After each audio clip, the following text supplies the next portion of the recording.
Hello friends, দেখো আজ আমি তোমাদের কাছে একটা নিয়ে এসেছি। খুব মানে জানো তোমরা, আবারও বলছি তোমরা জানো, তোমরা সবাই এত ভালো ভালো রান্না করো।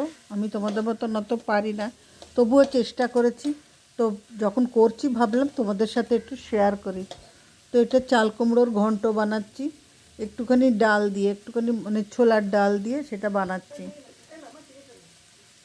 তো প্রথমে কড়াইয়ের মধ্যে একটুখানি সর্ষে ফোড়ন দিয়ে নিয়েছি, আর একটুখানি জিরে দিয়েছি। সর্ষে আর জিরে একসাথে ফোড়ন দিয়ে, লঙ্কা দিয়ে, সব দিয়ে তারপরে চাল কুমড়োটা একটু নুন হলুদ দিয়ে ভাপ দিয়ে রেখেছিলাম। তো যেই ওটা ফোড়নটা যেই একটু ভালোভাবে ভাজা হয়ে গেছে, তখন চাল কুমড়োটা ঢেলে নুন হলুদ দিয়ে সব দিয়ে একসাথে ওটাকে ভালো করে নাড়ছিলাম। এর মধ্যে আর কিচ্ছু লাগবে না। যখন অনেকক্ষণ হয়ে যাবে, নেড়ে নেড়ে যখন একদম বেশ একটুখানি মানে মজে যাবে যখন, তখন আমি সেটা আর তোমাদের দেখাইনি। একটুখানি হাফ কাপ তোমার দুধ দিয়ে দেবে, তাহলে দেখবে একটু টেস্টি হবে। জল দিলে একরকম হয়, জল দিলেও হয়, কিন্তু জল দিলে আর দুধের মধ্যে তো একটু তফাৎ তো হবে, তার টেস্ট লাগবে, ওটা অন্যরকম টেস্ট হবে। সেটার জন্যই বলছি তোমরা ওটা দিয়ে করবে, ভাল লাগবে। তারপরে ওটা দিয়ে নাড়িয়ে আবার ভালো করে নাড়িয়ে একদম শুকিয়ে নেবে, নিলেই দেখবে খুব সুন্দর টেস্ট হয়ে যাবে। এর মধ্যে একটু নুন হলুদ তো দেবে অবশ্যই, আর নামানোর আগে একটু হলুদ দিয়ে দিও, তাহলে একটু ভালো লাগবে।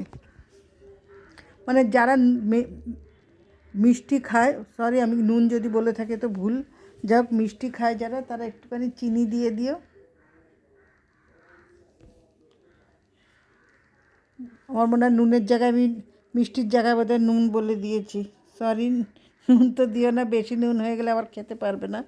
তো চিনি দিয়ে দিও, চিনি দিয়ে ভালো করে এবার নাড়িয়ে বেশ মজে আসবে যখন, তখন এটাকে বাটিতে শিফট করিয়ে দেবে।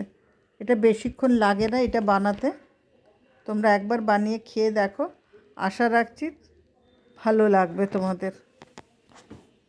ঠিক আছে, চলো দেখো কিরম করে করছি। আর আমি বলছি মানে তোমাদের সাথে আর কথা বলে সময় নষ্ট করছি না, তোমরা দেখো কীরকম লাগে, দেখতে কেমন হয়েছে সেটা বলো।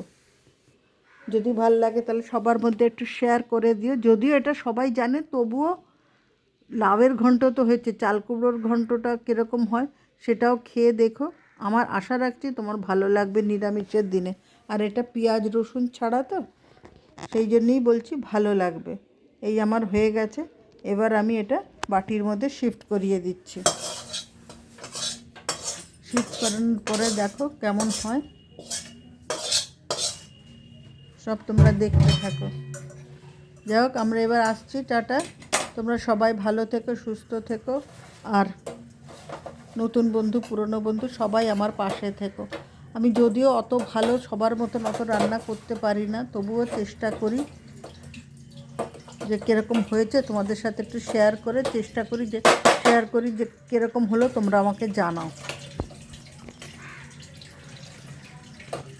আর এরকম নিত্য নতুন আরও এইসব রান্না যদি দেখতে চাও, অবশ্যই যারা সাবস্ক্রাইব করনি, আমার বন্ধু হওনি, আমার পরিবারে আসনি, তারা প্লিজ চলে এসো, দয়া করে চলে এসো। তোমাদের কাছে এই অনুরোধ। আর নোটিফিকেশান সবসময় অন করে রেখো, বেল আইকনটা সবসময় অন করে রেখো, তাহলে আমার নোটিফিকেশানটা গেলে অটোমেটিক তোমাদের কাছে চলে যাবে, প্রথম নোটিফিকেশান তোমাদের কাছেই চলে যাবে।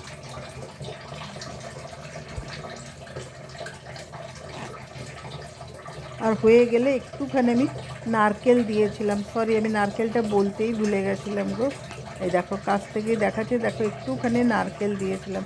ওই যখন আমি ডাল দিয়ে সব দিয়ে যখন নাড়াচ্ছিলাম, তখন একটুখানি নারকেলও দিয়ে দিয়েছিলাম ভাজা ভাজা হওয়ার জন্য। আজকাল আর কিছু মনেও থাকে না, যার জন্য এটা দেখে মনে পড়লো, আর আমি নারকেলও তো দিয়েছি।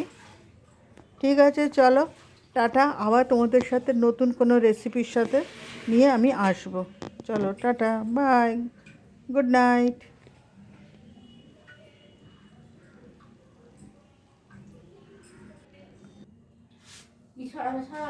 হ্যাঁ, মাসি সরিয়ে দে।